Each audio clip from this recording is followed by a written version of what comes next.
সুযোগ করে দিয়েছে, প্রশ্ন করবেন। জুয়া জুয়া আপনি প্রশ্ন করুন। আসসালামু আলাইকুম ওয়া রাহমাতুল্লাহি ওয়া বারাকাতুহু। ওয়ালাইকুম আসসালাম ওয়া রাহমাতুল্লাহি ওয়া বারাকাতুহু। পুরুষরা নাকি মসজিদে জামাতে যদি বিদাতি ইমাম হয় আর যদি শিরক মুক্ত না হয়, যেমন তাবিজ দেয়, তাহলে নাকি তাদের পেছনে নামাজ পড়া যাবে না। এটা যদি সঠিক হয় তাহলে কি আমরা আমাদের বাবা, ভাই, হাজবেন্ডদেরকে কি নিষেধ করবো এখানে না যেতে? কারণ আমাদের শুধু এলাকায় না, সারা টাউনের মধ্যে একটা ভালো মসজিদ নেই যেখানে হুজুরেরা বিদআত তারা মুক্ত। শুধু তাবিজের শিরক করে না, তারা মাজারেও যায়। মাজারে যায় কিনা এটা জানি না শিওর, কিন্তু তাবিজের শিরক করে। আর না জানেন আন্দাজের উপর কিছু করতে হবে না। তাবিজ করা বড় শিরক নয়, সাধারণ অবস্থায় ছোট শিরক, কবিরা গুনাহ। যে ব্যক্তি তাবিজ করে বা তাবিজ ঝোলায় সে ব্যক্তি ফাসিক, কাফের, মুশরিক নয়, বড় মুশরিক নয়।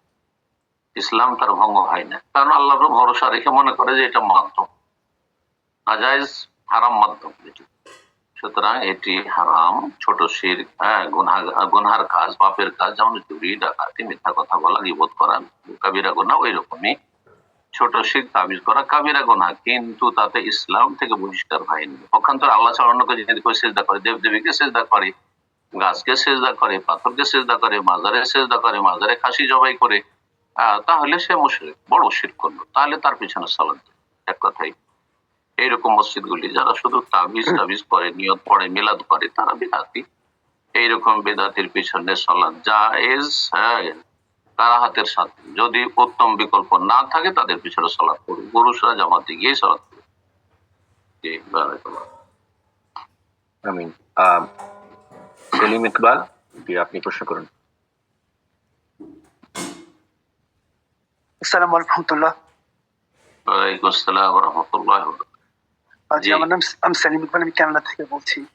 শেখ, আমার একটা সালাতে একটা মাসালা দরকার, সেটার জন্য আপনাকে প্রশ্ন করছি। কয়েক সপ্তাহ আগে আমি মাগরিবের নামাজ পড়তে গেছিলাম মসজিদে, তো একটু দেরি হয়ে যাওয়াতে আমি দেখলাম যে সালাত তখন বসেছিল। তো আমি জানি এটা দ্বিতীয় না তৃতীয় রাকাত, আমি তাকবীর তাহরিমাত বলে আমি বসে গেলাম। তো কিছুক্ষণ পরে জামাত দাঁড়ালো, তখন আমি বুঝে গেলাম যে এটা জামাতের মাগরিবের দ্বিতীয় রাকাত ছিল। তো তারপরে দাঁড়ালাম, দাঁড়িয়ে ওরা তৃতীয় রাকাত পড়লো, পরে ওরা সালাম ফেরালো, আমি সালাম না ফিরিয়ে তখন আমি দাঁড়িয়ে গেলাম। তো যখন আমি দাঁড়ালাম তখন এটা আমার হলো দ্বিতীয় রাকাত।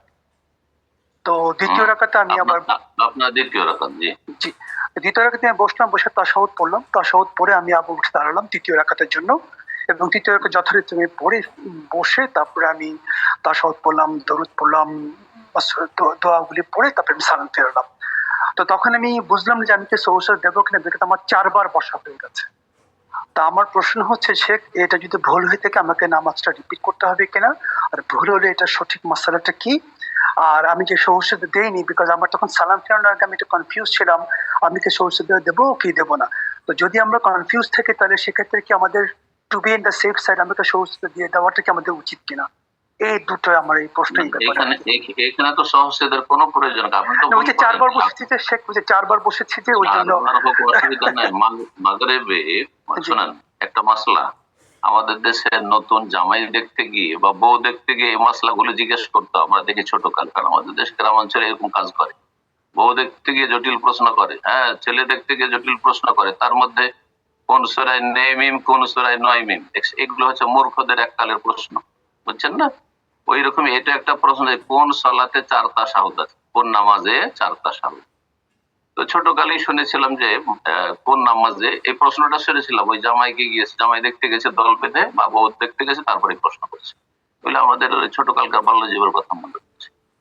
তো কথাটা আপনি মনে করিয়ে দিন, মাগরিবের সালাতে বিশেষ অবস্থায় 4 তাশাহুদ হয়ে যাবে, 3 রাকাতে 4 তাশাহুদ, সেটাতে আপনি ভুল করেননি, কারণ আপনি বাধ্য সেখানে, কারণ ইমামের অনুসরণ করতে হবে। আপনি গিয়ে যখন পৌঁছেছেন তখন একটা তাশাহুদ পেলেন, কিন্তু 1 রাকাত হইল না, তারপরে রাকাতে আরেকটা তাশাহুদ, তারপরে রাকাতে আরেকটা তাশাহুদ, 3 তাশাহুদ ইমামের সাথে হয়ে গেল, তারপরে আপনি পড়লেন, তখন আরেকটা তাশাহুদ হবে, এইভাবে। অথবা যেভাবে আপনি বললেন 4 তাশাহুদ হবে।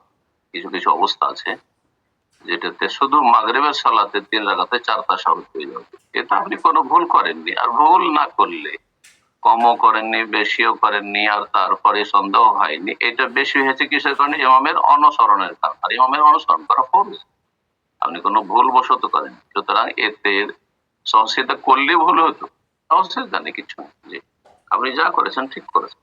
বারাকাল্লাহ।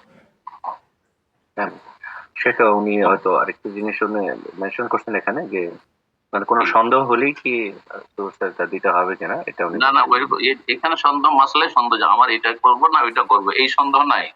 সালাত সংক্রান্ত সন্দেহ, সালাতে সন্দেহ যে আমি 2 সিজদা দিলাম না 1 সিজদা দিলাম।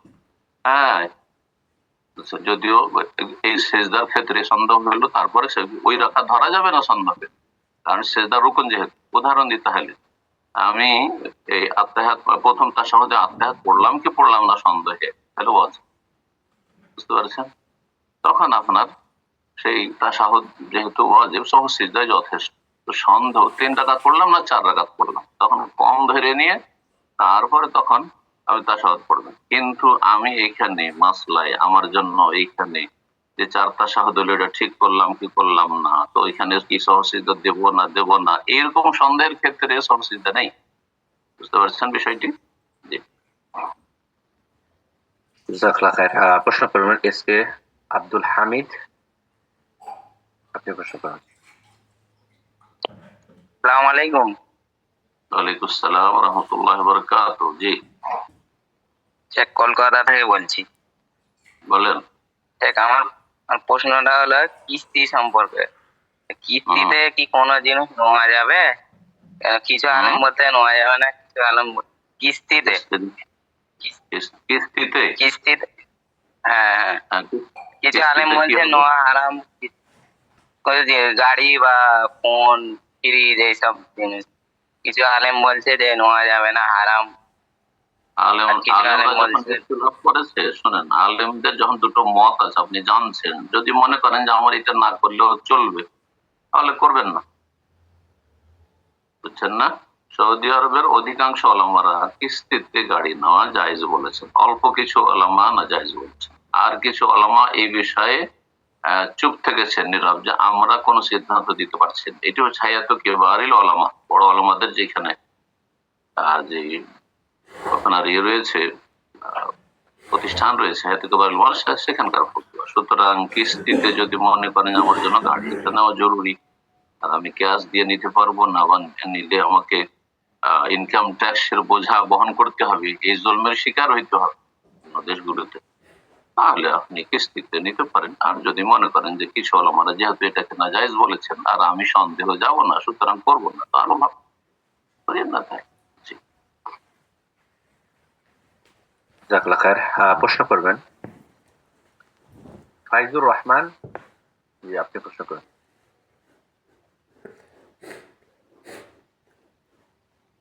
ফাইজুর রহমান, ফোনটা আনমিউট করে নিন, প্রশ্ন করুন।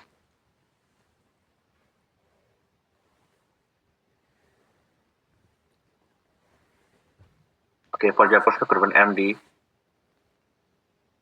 জহিরুদ্দিন আহমেদ, আপনি প্রশ্ন করুন। আসসালামু আলাইকুম স্যার। ওয়ালাইকুম আসসালাম ওয়া রাহমাতুল্লাহি ওয়া বারাকাতুহু। জি, স্যার কেমন আছেন স্যার? জি, আলহামদুলিল্লাহ। আপনার বলেন। স্পিকারটা বন্ধ করে নিন, আপনার পিছনে মনে হয় স্পিকার আছে, আপনার কথা রিপিট হচ্ছে। জাহেদুল হাসান, গিয়ে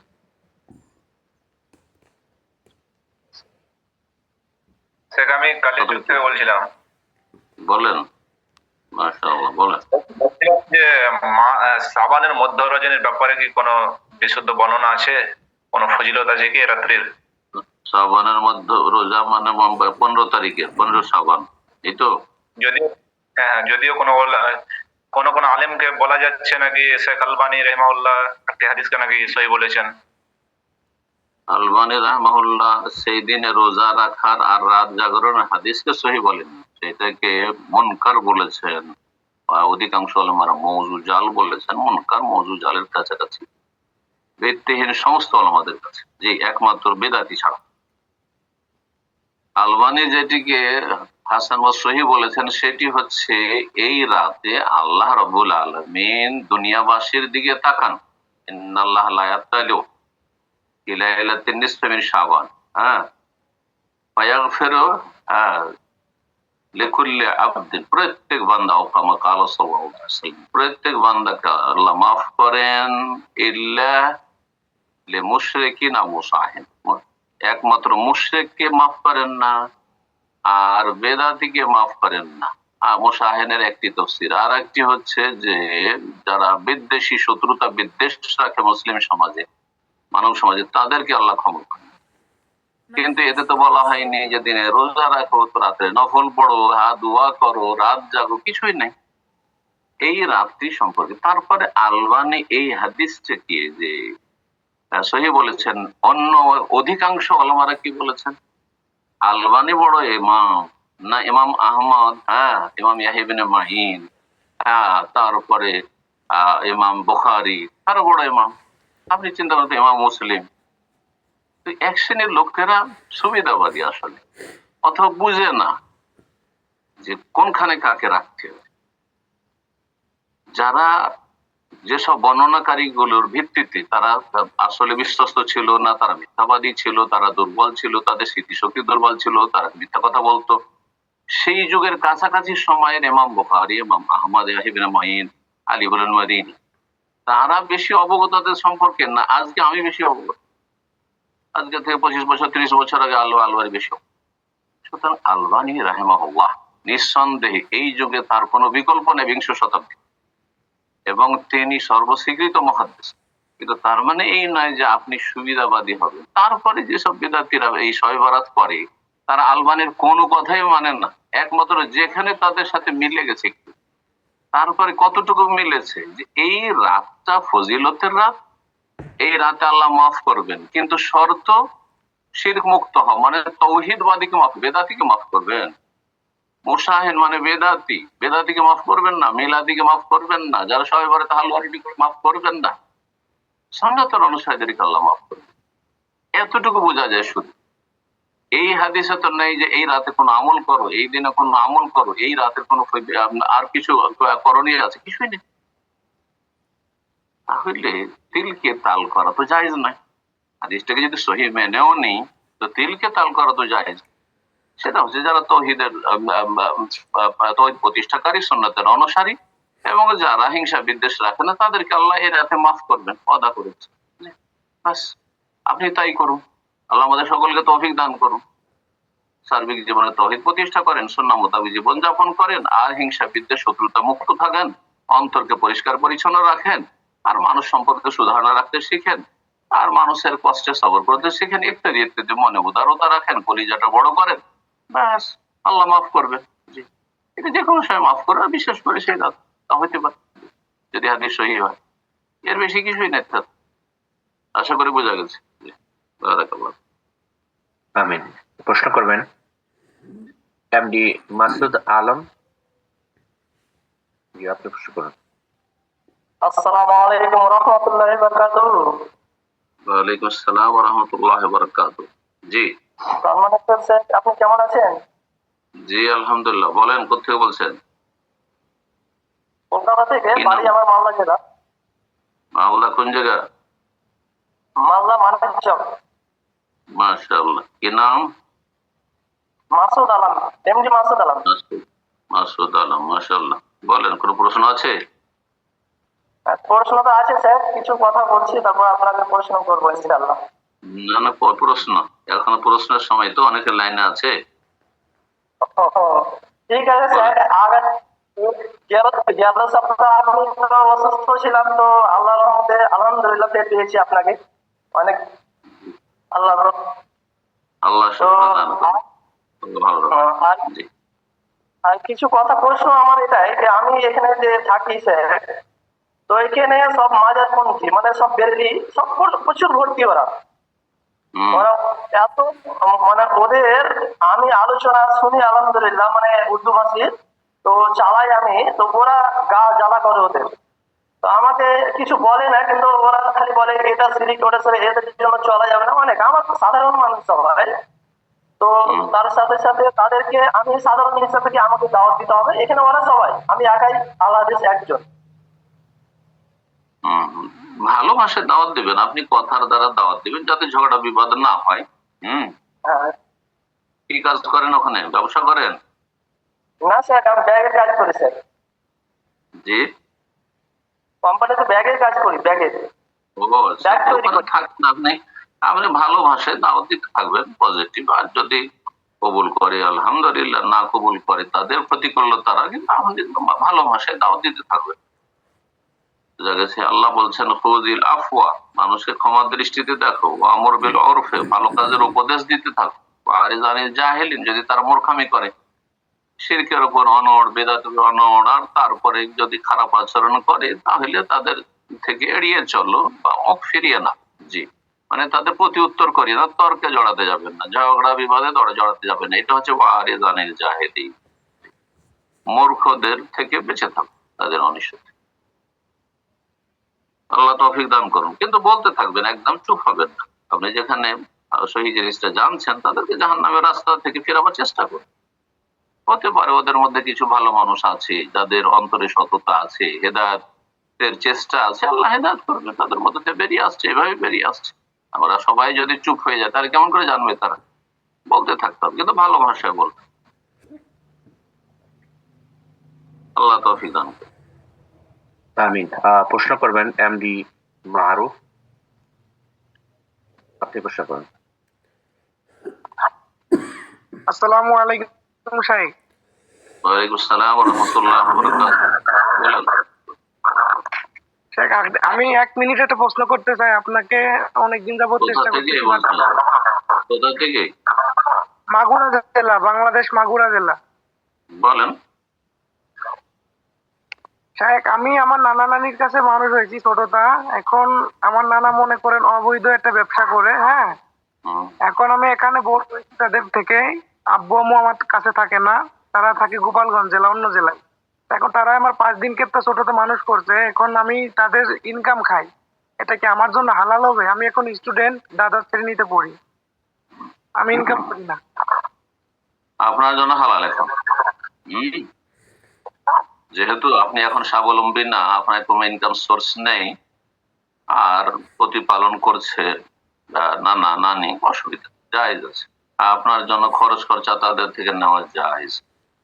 নবী সাল্লাল্লাহু আলাইহি সাল্লামের প্রতিপালন করেছেন তার দাদা আব্দুল মুত্তালিব, নবী সাল্লাল্লাহু প্রতিপালন করেছেন তার চাচা আবু তালিব। যে মার ইন্তেকাল হয়ে গেল, দাদার ইন্তেকাল, তখন দীর্ঘ সময় আমরা কি নিশ্চিত যে আবু তালেবের সব রুজি হালাল ছিল?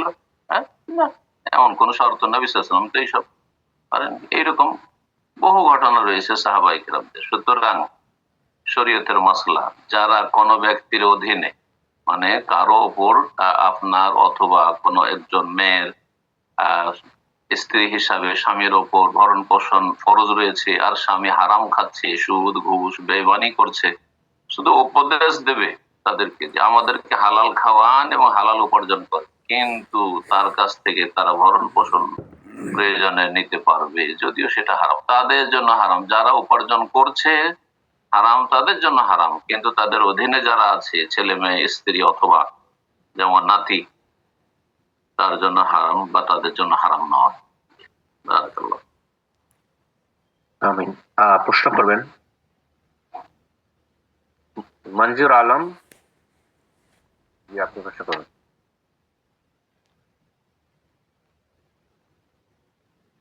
আসসালামু আলাইকুম রহমতুল্লাহি ওয়া বারাকাতুহু। ওয়ালাইকুম আসসালাম ওয়া রাহমাতুল্লাহি ওয়া বারাকাতুহু। শাইখ কেমন আছেন? জি আলহামদুলিল্লাহ। কোথা থেকে? কলকাতা থেকে বলছিলাম, কলকাতা থেকে। বলুন প্রশ্ন। শাইখ, প্রশ্ন হলো যে নামাজ পড়তে গিয়ে ছোট ছোট বাচ্চাদেরকে মসজিদে নিয়ে যাওয়া কতটুকু বিধান শরীয়ত সম্মত? কত বয়সের বাচ্চা? 4-5 বছর। যদি 5 বছর হয়, আর যদি মসজিদের মান সম্মান বুঝে, মসজিদে পেশাব করা যায় না, পায়খানা করা যায় না, মসজিদে ছোটাছুটি করা যায় না, মুসল্লিদের ডিস্টার্ব করে, মুসল্লিদের সামনে দিয়ে দৌড়াদৌড়ি করে না, মসজিদে সালাত শুরু হয়েছে আর হই হই করে না, এমন যদি বোঝা ছেলে হয়, অথবা বা ছেলে মেয়েকে পাশে নিয়ে আছে, তাহলে জায়েজ, ডিস্টার্ব করে না। আর যদি দেখা যায় যে ডিস্টার্ব করছে, মুসল্লিদের সালাত খারাপ করে দিচ্ছে, অথবা সেখানে পেশাব পায়খানা করে দিতে, বুঝে না যে মসজিদে পেশাব পায়খানার জায়গা মসজিদ নয়, তাহলে এমন নাবালক বাচ্চাদেরকে নেওয়া জায়েজ নয়। নবী সাল্লাল্লাহু 7 বছরে নিতে বলেছেন, ওলামারা বলেছেন যে 7 বছরে নেওয়া উচিত। কিন্তু কেউ যদি 5 বছর আগে না, 3 বছর 4 বছর বাচ্চা বুঝাইলেও বুঝবে, মনে থাকবে না। সুতরাং 5 বছর 6 বছরের বাচ্চা অনেক সময় বুঝে, যদি বুঝিয়ে দেওয়া হয় অভিভাবকের পক্ষ থেকে যে এটা মসজিদে চুপ করে বসে থাকতে হয়, মুসল্লিদের ডিস্টার্ব করবে না, আর এখানে পেশাব পায়খানা করবে না ইত্যাদি, এগুলো যদি বুঝে তাহলে নিয়ে যাওয়া জায়েজ, না হলে জায়েজ নয়। আর তারপরে বাচ্চাকে, বাচ্চার বাবা হবেন, ভাই হবেন, যিনি অভিভাবক, নিয়ে যাবেন, পাশে নিয়ে সালাত পড়বেন। দূরে ছেড়ে দিলেন ডানে বামে, আর হই হই করছে, আর সমস্ত মুসল্লিদের নামাজ ডিস্টার্ব করছে, এটা মোটেই জায়েজ, মোটেই জায়েজ না। আমি প্রশ্ন করবেন শফিকুল এস কে, যে আপনি প্রশ্ন করুন। আসসালামু আলাইকুম শাহেখ। ওয়ালাইকুম আসসালাম ওয়া রাহমাতুল্লাহি ওয়া বারাকাতুহু। আমি নদিয়া জেলার পলাশী থেকে বলছি। মাশাআল্লাহ, বলেন। বলছি আমাদের যে ট্রাকের সিস্টেমটা সব ফাইনান্স সিস্টেম, আর আমরা ড্রাইভার, যে ড্রাইভার গাড়ি চালাই, ওই যে ফাইনান্স সিস্টেম গাড়ি, যে গাড়ি মালিকরা নেয়, আমাদের কোনো সমস্যা আছে কিনা? আর আমাদেরকে রাস্তায় যে হিন্দু ভাইরা ধরে জোর জবরদস্তি চাঁদা দেয়, না হলে যেতে দেয় না, ছাড়ে না, এটা একটু বলেন। জোর জবরদস্তি চাঁদা যদি চাই, এটা তো বুঝলাম। আসুন, প্রশ্ন তো জায়েজ আছে, নিরুপায় হলে জায়েজ আছে। কারণ গাড়িকে রক্ষা করতেও গাড়ি ভেঙে দিতে পারে, জানের উপর আক্রমণ করতে পারে, সুতরাং তাদের অনিষ্ট থেকে বাঁচার জন্য জায়েজ আছে। তারা পাপী, সীমা লঙ্ঘন করে, তাদের ধর্ম এটার অনুমতি দেয় না, জি, সরকার অনুমতি দেয় না, সরকারি ভাবে নিষিদ্ধ রয়েছে। কিন্তু আজকাল আইন মানে করতে, ভারত, বাংলাদেশ, পাকিস্তান আইন কোথায়, আইনের বাস্তবায়ন, আল্লাহ হেদায়েত করবে মানুষকে। কিন্তু আরেকটি বিষয় কি বললেন যে আমরা গাড়ি চালাচ্ছি, মালিকের বিষয়টা বুঝলাম না। বিষয়টা উনি বলছেন একটা ফাইন্যান্সের ব্যাপারে, যারা মানে মালিকরা যে গাড়িটা ক্রয় করেন সুদের মাধ্যমে বা লোনের মাধ্যমে, যে ফাইন্যান্স করে, সমস্যা নেই কোথা থেকে গাড়ির মালিক গাড়ি কিনেছে না কিনেছে, ওগুলো দেখার বিষয় না। আপনি যেই কাজটি করেছেন, আমি গত সপ্তাহে একটা নীতিমালা বলেছি যে আপনি যেই কাজটি করছেন সেটা জায়েজ কিনা, তাহলে আপনার রুজি হালাল। হ্যাঁ, ডানে বামে, হ্যাঁ, এই কাজ করতে গিয়ে যদি কোনো গুনাহ হয়, যতটা গুনাহ করছে সেই ক্ষেত্রে গুনাহগার। যেমন উদাহরণস্বরূপ একটি মসলা বলি, একজন মহিলা এসে হজের বা উমরার রুকন, ওয়াজিব, সুন্নাত সব পালন করলো, আর সহি শুদ্ধভাবে উমরা পালন করলো, তাহলে তার উমরা কবুল হবে। কিন্তু একাই যে চলে আসলো বিনা মাহরামে, তার সাথে কোনো মাহরাম নাই, সেই জন্য সে গুনাহগার। হ্যাঁ, এই কাজটি করতে গিয়ে কিছু গুনাহে লিপ্ত হলো, কিন্তু মূল কাজটা তার ঠিক আছে। এই উমরা রুকন ওয়াজিব ছাড়েনি, তারপরে এতে কোনো বিদআত করেনি, হ্যাঁ, শিরকি কোনো আমল করেনি, সহি শুদ্ধ আদায় করেছে, সুতরাং তার উমরা কবুল হয়েছে, তার বিনা মাহরাম আসার জন্য গুনাহগার হয়েছে। ওই রকমই আপনি গাড়ি চালাচ্ছেন, হ্যাঁ, গাড়ি চালাতে গিয়ে আপনি মদ খাচ্ছেন আর গাড়ি চালাচ্ছেন, তাহলে হারাম। গাড়ি চালানোর যোগ্যতা নাই, হ্যাঁ, আপনি হেভি গাড়ি চালাতে পারবেন না, আপনার ট্রাক, তারপর আপনি চালাচ্ছেন, বেআইনি চালাচ্ছেন, তাহলে আপনি এটা রিস্কি কাজ করছেন, হারাম কাজ করছেন, তাহলে রুজি হারাম। আপনার কাজটা যদি ঠিক থাকে, মূল কাজটি হালাল, তাহলে কে কোথা থেকে গাড়ি কিনে দিয়েছে না দিয়েছে সেটা তার জব, সে দেবে বা তারা দেবে। জি, প্রশ্ন করবেন মুন্না, আপনি প্রশ্ন করুন। আসসালামু আলাইকুম ওয়া রাহমাতুল্লাহি ওয়া বারাকাতুহু। ওয়ালাইকুম আসসালাম ওয়া রাহমাতুল্লাহি ওয়া বারাকাতুহু। জি স্যার, আমি মুর্শিদাবাদ থেকে বলছি, লালবাগ। বলেন। আমার প্রশ্ন যাকাত সম্বন্ধে ছিল। আমার বাড়িতে স্ত্রীর মানে 3 ভরি সোনা আছে, আর চাঁদি 7 ভরি মতো আছে, আর অন্যকে ধার 1 লক্ষ টাকা আছে, আর দোকানে যাবতীয় সম্পদ 60,000 টাকা মতো আছে, মানে মাল। তো এর ক্ষেত্রে কি যাকাত দেওয়া লাগবে? এই টাকা পয়সা গুলো তো আপনার না, সোনাটা শুধু আপনার স্ত্রী, তাই না? হ্যাঁ হ্যাঁ, সোনাটা স্ত্রীর, কিন্তু আমার অধীনেই থাকে। অধীনে থাকলে অসুবিধা নেই, সোনার মালিক তো আপনার স্ত্রী, আপনি তো না। বুঝা গেছে? জি। আপনার আপনার আপনার সোনা সেটি নয়, সেটি সোনা আপনার স্ত্রীর। স্ত্রী যেহেতু তার মালিক, সুতরাং তার ব্যক্তি মালিকানা রয়েছে, তার মালিকানায় যতক্ষণ পর্যন্ত 7.5 ভরি না হবে জাকাত খরচ হবে না। আপনার টাকা পয়সা আছে, আপনার টাকা পয়সা হিসাব করে দেখেন, যদি টাকা পয়সা মোটামুটি আপনার নেশাবে পৌঁছে যায়, যেটা জাকাতের জন্য নেশাব রয়েছে চাঁদির, তাহলে তাতে জাকাত খরচ হয় মোটামুটি ইন্ডিয়ার টাকা 40-50 হাজার টাকার মতো। 40-50 হাজার টাকা যদি থাকে গোটা বছর ধরে, তো আপনার জাকাত খরচ। আপনার ঋণ আছে, তো ঋণের সময়সীমা নির্ধারণ থাকতে হবে এবং সেই সময়সীমার মধ্যে ঋণ দিয়ে দেবেন আপনি। আর যদি সময়সীমা বাঁধা নেই, এমনিতে আছে ঋণ আনলিমিটেড সময়, যেমন আমাদের দেশের মানুষরা এইভাবে ঋণ করার পরে আপনি দিয়ে থাকে, তাহলে আপনাকে জাকাত দিয়ে দিতে হবে। টাকা পয়সা জমা আছে, আমার ঋণ আছে বলে জাকাত দেবো না, এই মাসলা আমরা আলোচনা করলাম আজকে, সেখানে উত্তর আছে। দর্শক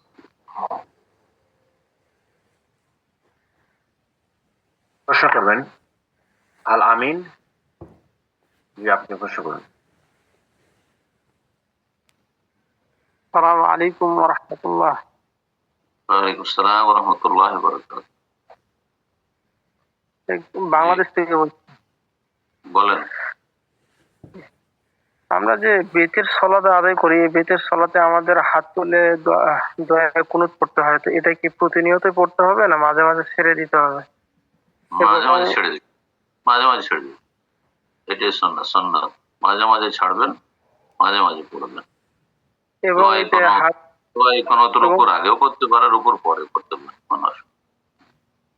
মুখ মাসহ করার বিষয়টা, মুখ মানে হাদিস দোয়া হাত তোলার পরে মুখ মাসা করা হাদিস আবু দাউদের জয়ীফ, দুর্বল, সুতরাং সেটা কোন দোয়াতেই করবেন, একা দোয়া করেন আর কোনতে করেন আর যে কোনো সময় করেন। আর মুখে ফেরানো হাদিস দুর্বল, সহি নয়। আমরাও করতাম, ছেড়ে দিয়েছি। প্রশ্ন করবেন মুখতার আহমেদ, আপনি প্রশ্ন করেন। আসসালামু আলাইকুম আমার প্রিয় সাইদ। ওয়ালাইকুম আসসালাম ওয়া রাহমাতুল্লাহি ওয়া বারাকাতুহু। জাযাকাল্লাহ। বলেন। আমি উত্তর দিনাজপুর করণদিঘি থেকে বলতে চাই। মাশাআল্লাহ, বলেন। প্রশ্নটা একটু অন্য প্রসঙ্গে, মানে একটি মহিলা মানে গর্ভবতী আছে, তো প্রায় 3 মাস 10 দিন হবে, তো তার মানে অনেক সমস্যা দেখা যাচ্ছে। মানে ডাক্তারের কাছে নিয়ে গেছিলাম, তো মানে রক্ত পড়ছে, খুব রক্ত আসছে ঘন ঘন। অনেক টাকার ওষুধ খাওয়ার পরেও দেখছি রক্ত এখনো বন্ধ নিচ্ছে না, মানে 2 দিন ঠিক থাকছে না, চলাচলেরও প্রবলেম হচ্ছে, আর রক্ত মানে থামতে চাইছে না, 2 দিন ঠিক থাকলে আবার রক্ত হচ্ছে। তো এখন কি করা যায়, ওটা কি নষ্ট করে কেমন হবে জানতে চাচ্ছি। প্রথম কথা, এখানে যে রক্ত আসছে সেটা নেফাসের রক্ত নয় আর মাসিকও নয়, সুতরাং এটি অসুখের রক্ত, ইস্তেহাজা ধরতে হবে। তাহলে এই অবস্থায় সালাত করতে হবে, পরিষ্কার পরিচ্ছন্ন হয়ে তারপরে সালাত আদায় করবে। প্রত্যেক ওয়াক্তের জন্য ওযু করবে এবং সালাত আদায় করবে। 2 ওয়াক্ত জমা করতে পারে এই অবস্থায়। জোহর আসর একসাথে পড়ে নেবে একবার, আর মাগরিব এশা এক ওযুতে পড়ে নেবে একবার, এরকমটা করতে পারে। আর ফজরের সময় 3 বারে 5 ওয়াক্ত পড়বে, সালাত করতে হবে। 2 নম্বর মাসলা, যে এই বাচ্চাকে নষ্ট করা যাবে, এরকম হইলে যদি বিশেষজ্ঞ ডাক্তার, চেষ্টা করতে হবে যদি ভালো আমানতদার বিশ্বস্ত ডাক্তার হয়, বিশ্বস্ত, আজকাল পাওয়া মুশকিল, বিশ্বস্ত মুসলিম ডাক্তার পাওয়া মুশকিল, তো যথাসাধ্য দেখতে হবে যারা বিশেষজ্ঞ, গাইনোকোলজিস্ট, এইরকম ভালো যারা অভিজ্ঞ, তাদের কাছে চেক আপ করার পরে যদি বলে যে এই বাচ্চা যদি পেটে থাকে, তাহলে এই বাচ্চার মায়ের প্রাণনাশের ঝুঁকি রয়েছে। বাচ্চার মায়ের প্রাণটি হচ্ছে নিশ্চিত প্রাণ, আর পেটে যে গর্ভে আছে যে বাচ্চা, তার প্রাণটি হচ্ছে অনিশ্চিত। তো ওলামারা বলেছেন যে অনিশ্চিতকে রক্ষা করতে গিয়ে নিশ্চিত প্রাণকে নষ্ট করা যাবে। সুতরাং যদি দেখা যায় যে এর জন্য, এই বাচ্চার মায়ের জন্য, মহিলার জন্য জীবনের ঝুঁকি রয়েছে, রিস্ক রয়েছে, তাহলে বাচ্চা নষ্ট করা যাবে, না হলে নষ্ট করা যাবে না। আল্লাহ ভালো করুন, আল্লাহ শিফা দান করুন, আল্লাহ মারদানা মারদাল মুসলিম। আমিন আমিন। প্রশ্ন করবেন মনিরুল ইসলাম, আপনি প্রশ্ন করুন। আসসালামু আলাইকুম ওয়া রাহমাতুল্লাহি ওয়া বারাকাতুহু। কেমন আছেন? আসসালামু আলাইকুম ওয়া রাহমাতুল্লাহি ওয়া বারাকাতুহু। জি আলহামদুলিল্লাহ। বলেন, আমি থেকে বলছি। আমি দক্ষিণ দিনাজপুর, এখন বেঙ্গলোরে আছি। মাশাআল্লাহ, বলেন প্রশ্ন। আমার আমার প্রশ্ন একটা আছে, এটা জিজ্ঞাসা একটু। বলেন, সমস্যা নেই, বলেন। জিজ্ঞাসা হলো, এখানে আমি বেঙ্গলোরে থাকি, তো এখানে পুরো হানাফি মসজিদ, আমরা আসর আর ফজরের নামাজটা রুমে পড়ছি, এটা কি পড়া যাবে? কেন আসর কতটা তারা বিলম্ব করে? খুব বেশি বিলম্ব করে? মানে এখানে বেশি বিলম্ব করে। এখানে ফজরের আসরের আজান দিচ্ছে প্রায় 5টার দিকে, আর সূর্য ডুবছে 6টা 22। যদি ঘরেও পড়েন তো ঘরে, রুমে অথবা রুমের আশেপাশে যারা আছে মুসলিম, তাদের নিয়ে জামাত করে পড়ার চেষ্টা করবে। আউয়াল ওয়াক্তে যদি পড়তে হয় তাহলে আশেপাশের লোকদের জামাত করে নেবে, ওদেরকে নিয়ে এত বিলম্ব করলে। বুঝতে পেরেছে? এইরকম ফজরে যদি দেখা যায় সূর্য ওঠার 20 মিনিট 25 মিনিট আধা ঘন্টা আগে সালাত পড়ছে এরা, যা করে এরা সুন্নতের খেলাফ কাজ, তখন রুমে যেসব লোকেরা রয়েছে মুসলিম, তাদেরকে নিয়ে জামাত করবে। জি, আল্লাহ তাআলা। এক্ষেত্রে সেটা যদি তারা ঘরের নামাজ পড়িয়ে নেয়, যে মাসালা আপনি বললেন, সেই ক্ষেত্রে তারা যখন বাইরে থাকবে, আবার যখন নামাজ পড়ে, তারপরে যদি তাদের আশপাশ দিয়ে অতিক্রম করো, মসজিদে তাদের জামাত চলছে, এখন শুরু হয়েছে, আর তুমি সেখান দিয়ে যাচ্ছ, তো তুমি যেহেতু মুসলিম, তো তাদের জামাতে শরীক হয়ে যাবে, সেটা নফল হয়ে যাবে। এটা মুস্তাহাব, ভালো, যাতে করে আপনি বেনামাজি বলে তাদের কাছে দূষিত না হয় বা অভিযুক্ত না হয়, আপনার সম্পর্কে কুধারণা না হয় যে দেখো দেখো ইসলামের কথা বলে দাঁড়িয়ে রেখেছে আর নামাজ পড়ে না, তো আমরা নামাজ পড়ে বেরোচ্ছি আর এই ঘুরে বেড়াচ্ছে, এমনটা না হয়। তাদের সুয়েজান কুধারণার থেকে বাঁচার জন্য শরীয়তে একটি বিধান হচ্ছে, মানুষের কুধারণার সুযোগ দিতে হবে, মানুষকে খারাপ ধারণার কোনো সুযোগ দিতে হবে। তো বাণিজ্য রক্ষার ক্ষেত্রে হোক অথবা এরকম সালাতের ক্ষেত্রে হোক। যে এখন রমজান মাসে একজন মুসাফির মানুষ এসে যদি মুসলিম সমাজে এসে দিনে দুপুরে বাইরে খায় বসে রাস্তায় ফুটপাত, মানুষ কি ভাববে? ও তো ভাববে না যে মুসাফির, সুতরাং ঘরে হোটেলে বসে ভেতরে বসে লুকিয়ে খাবে। একটু স্পষ্ট করতে চাচ্ছিলাম এই বিষয়টা, যে যখন এখানে আবার একটা প্রশ্ন এসে যায়, অনেকে হয়তো প্রশ্ন আসতে পারে যে আসরের সালাতের পরে তো আর সালাত নেই, এখন যেখানে নফল সালাত করা যাবে না, এখন উনি গিয়ে নামাজ পড়বেন। এই ক্ষেত্রে জায়েজ আছে, ও জামাতের ফজিলত হাসিলের জন্য নবী সাল্লাল্লাহু আলাইহি ওয়াসাল্লাম এভাবে বলেছেন। এমনি নফল চলবে না, কিন্তু এখানে জামাতের ফজিলত হাসিল গুরুত্বপূর্ণ কথা কি বলবো। তো এ পর্যায়ে আমরা প্রশ্ন নেব। প্রশ্ন করবেন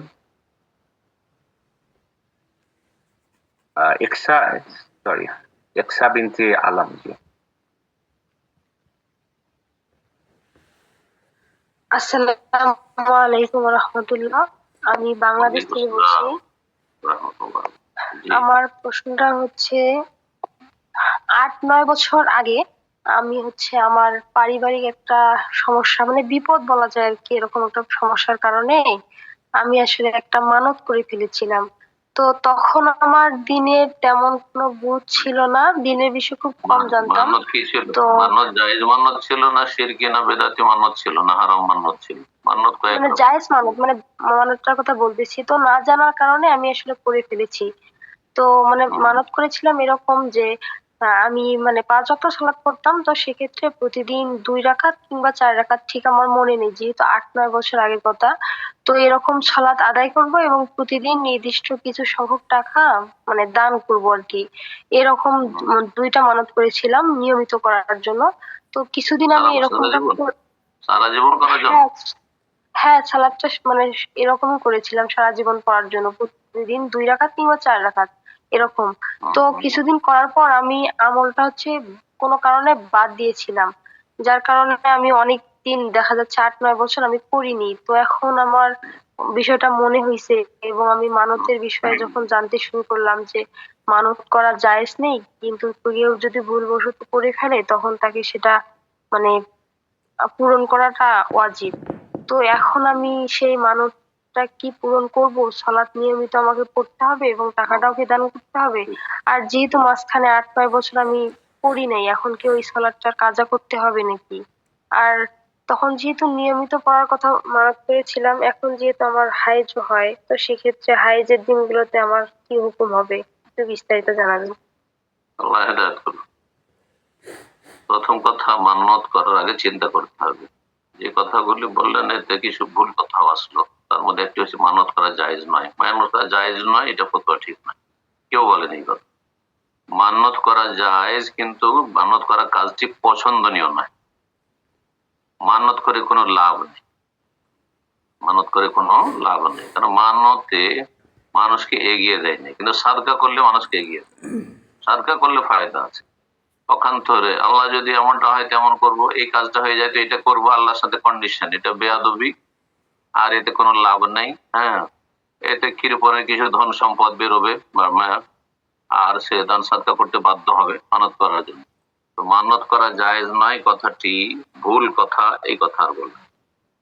তারপরে যে মান্যত করেছে সেই মান্যতটি কোনো শিরকি মান্যত নয়। আমি প্রতিদিন এত রাকাত করে সালাত করি, প্রতিদিন আমি 100 টাকা করে দান করবো উদাহরণস্বরূপ।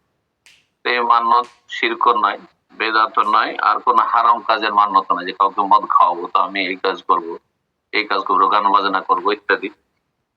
তো কোন যেহেতু না জায়েজ মান্যত নয়, তো এই মান্যত পুরা করা আসল হচ্ছে ফরজ, আসল হচ্ছে ফরজ। যদি এটা করা সম্ভব হয় তাহলে করে যেতে হবে, আর যদি সম্ভব না হয়, এটা কঠিন, সারা জীবন ধরে চালিয়ে যাওয়া। হ্যাঁ, দান সাদকা। তারপরে মাঝখানে 7-8 বছর এটাকে বন্ধ করে দেওয়া হয়েছে, এটা করা হয়নি। সুতরাং এই ক্ষেত্রে পরামর্শ দেব নবী সাল্লাল্লাহু আলাইহি ওয়াসাল্লামের একটি হাদিসের আলোকে, সেটা হচ্ছে কোন ব্যক্তি যদি মানত করে আর সে মানত পুরা করতে না পারে, তাহলে ফারা গায়রাহা খাইরান, অন্যটাকে সে এর সাথে কল্যাণকর মনে করে, যে না আমি এটা করা আমার পক্ষে সম্ভব নয়, তাহলে ফালিয়ুকাফির কাফারাতু কাফারাতু ইয়ামিন, কাফারাতু কাফারাতু ইয়ামিন, এর কাফারা হচ্ছে কসমের কাফারা। সুতরাং পরামর্শ দেবো যে কসমের একটা কাফারা দিয়ে দিবেন, আর তা হচ্ছে 10 মিসকিনের খাবার, না হয় 10 মিসকিনের পোশাক, 10 মিসকিনের খাবার দিয়ে দেওয়া ভালো। আর না হয় একটি গোলাম, এই তিনটি তো আল্লাহ স্বাধীনতা দিয়েছে, তো গোলামের যুক্ত নেই, তাহলে 10 মিসকিনের খাবার কোরআনের ভাষায় আল্লাহ বলেছেন ফাইতামা আশাতে মাসাকির মিন আওসাতি মা তুতিমুন আহলিকুম আও কিসওয়াতুম আও তাহরিরু রাকাবা। এই 10 মিসকিনের খাবার যদি দিতে কষ্ট হয়, নষ্ট হবে না, যেহেতু দান সাদকা করা যখন মানত করতে পেরেছেন, তাহলে 10 মিসকিনের খাবার দেওয়া কোনো ব্যাপার না। এক এক মিসকিনের একদিনের খাবার কত লাগে। আর ওলামারা এটা বলেছেন যে এতে 1.5 কেজি করে চাউল, তাহলে 10 মিসকিনের জন্য 15 কেজি চাউল দিয়ে দেওয়া যথেষ্ট, 15 কেজি চাউল দিয়ে দেওয়া যথেষ্ট। তো এই কাফারা দিয়ে ইনশাআল্লাহ মুক্ত হয়ে যাবেন আল্লাহর কাছে। বারাকাল্লাহ।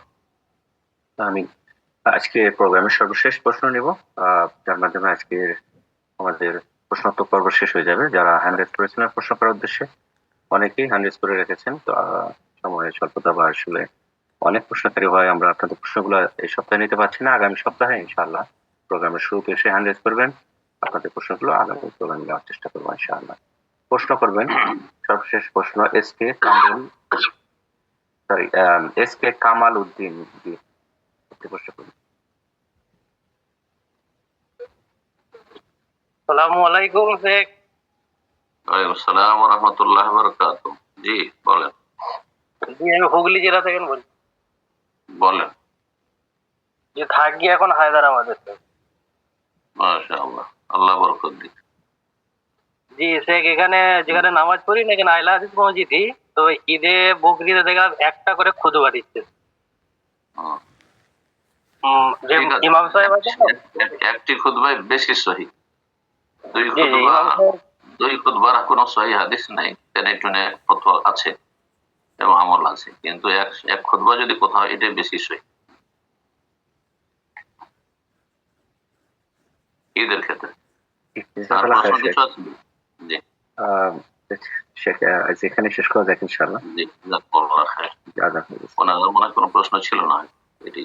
জি, আমি এসকে কামাল উদ্দিন আপনাকে আবার আনমিউট করছি, যদি রিলেটেড প্রশ্ন থাকে জি প্রশ্ন করেন। যেটা থেকে এই প্রশ্নটাই ছিল, ওই ইমাম সাহেব বললেন যে একটা খুতবা সহি আর ঈদের আসল হচ্ছে সহিহ হাদিস দ্বারা প্রমাণিত। নবী এক খুতবায় দিয়েছেন। তবে যারা 2 খুতবার প্রচলন রেখেছে তারা বলছে যে বেলাল রাদিয়াল্লাহু তাআলা আনহু আর নবী সাল্লাল্লাহু আলাইহি সাল্লাম যখন বললেন, মহিলাদের দিকে এগিয়ে গেলেন, বেলাল সাথে ছিলেন আর বললেন মহিলাদের জন্য বিশেষভাবে কিছু ওয়াজ করলেন। মহিলা সেকশনে ইয়া মাশারান নিসা তাসাদ্দাকনা, সেখান থেকে কেউ কেউ নিয়েছে যেহেতু এই হাদিসটি সহিহ, যে দ্বিতীয় খুতবা হিসেবে নেওয়া যেতে পারে। আর স্পষ্ট ভাষায় যেগুলোতে 2 খুতবার কথা রয়েছে সেগুলো সবগুলি জয়ীফ, কোন সহিহ হাদিস নেই। আল্লাহ তাআলা আলম। এই জন্য এক খুতবায় ক্ষান্ত হওয়া, এক খুতবার আমল করা ঈদাইনের ক্ষেত্রে, ঈদুল ফিতর, ঈদুল আযহা, এটি বেশি সহিহ সুন্নাহ। আল্লাহ তাআলা আলম। জাযাকুমুল্লাহ। বারাকাল্লাহ ফিক। জাযাকাল্লাহ খাইর শেখ। তো ইনশাআল্লাহ এখানে শেষ করে দিচ্ছি। আল্লাহ রাব্বুল আলামিনের কাছে দোয়া করে আল্লাহ আমাদের গুনাহ খাতা মাফ করেন, নেক আমলে তৌফিক দান করেন। যেসব ভাই বোনেরা আমাদের সাথে আজকে থাকলেন, আল্লাহ তাদের উত্তম প্রতিদান দান করেন, এবং যারা সার্বিক সহযোগিতা রয়েছেন, পরিচালনা রয়েছে, আল্লাহ তাদের দিন দুনিয়ার সার্বিক কল্যাণ দান করেন। আর যেসব ভাইরা দিন শিখছেন, দিনের আমল করার চেষ্টা করছেন, হালাল হারামের পার্থক্য করার মন মেজাজ রেখেছেন, আল্লাহ তাদের আরো বেশি তৌফিক দান করেন। যারা মুসলিম সমাজের বিভ্রান্ত হয়ে রয়েছে, পথভ্রষ্ট হয়ে রয়েছে, আল্লাহ তাদের হেদায়েত নসিব করুন, এবং আল্লাহ রাব্বুল আলামিন সমস্ত অনিষ্টকারীর অনিষ্ট থেকে আল্লাহ আমাদের হেফাজত করেন, জালেমের জুলুম থেকে আল্লাহ হেফাজত করেন, মুসলিম বিশ্বের আল্লাহ হেফাজত করেন, মুসলিম সমাজ যেখানে বসবাস করে মুসলিম ভাই বোন আল্লাহ তাদের সার্বিক কল্যাণ করেন, হেফাজত করেন, এবং জালেমের জুলুম থেকে আল্লাহ রক্ষা করেন। ربنا آتنا في الدنيا حسنة وفي الآخرة حسنة وقنا عذاب النار. ربنا اغفر لنا ولإخواننا الذين سبقونا بالإيمان ولا تجعل في قلوبنا غلا للذين آمنوا ربنا إنك رؤوف رحيم. سبحان ربك رب العزة عما يصفون وسلام على المرسلين والحمد لله رب العالمين.